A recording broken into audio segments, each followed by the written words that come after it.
சொர்க்கத்தையும் நரகத்தையும் சேர்க்கிற ஒரே ஆள் யாரு? நம்பிக்கை. இது மிகப்பெரிய குழப்பமாகும். நீங்கள் வண்டியில விழுந்தாலும் சரி, அப்படியா இருக்குமோ? எலுமிச்சம்பழம் கட்டிட்டு தானே வந்தேன், அங்க போட்டு ஜூஸ் குடிக்கலாம்டா. அது என்ன செய்யும்? மோமின்களே, நான் சொல்றேன், இந்த காலத்திலேயும் நம்மிடத்திலேயும் இந்த மூட நம்பிக்கைகள் குடிகொண்டிருக்கிறது. ஆனாலும் தொழுகிறோம், நோன்பு வைக்கிறோம். இதுதான் ரொம்ப ஆச்சரியமான விஷயம். நீங்க தக்பீர் கட்டும் போது என்னங்க சொல்லி கட்டுறீங்க? முடிஞ்சு போச்சு, அல்லாவே மிகப்பெரியவன் அப்படின்ட்டா அங்க சைத்தானுக்கு வேலை இல்லை, ஜின்னுக்கு வேலை இல்லை, எந்த விதமான மாந்திரீகத்திற்கும் அங்க வேலை இல்லை. என் ரப்பு தான் எனக்கு பாதுகாப்பு.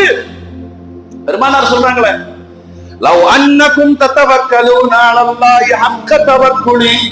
எல்லாத்துக்கும் பிரச்சனை என்ன? பொருளாதார பிரச்சனை. அது இல்லாம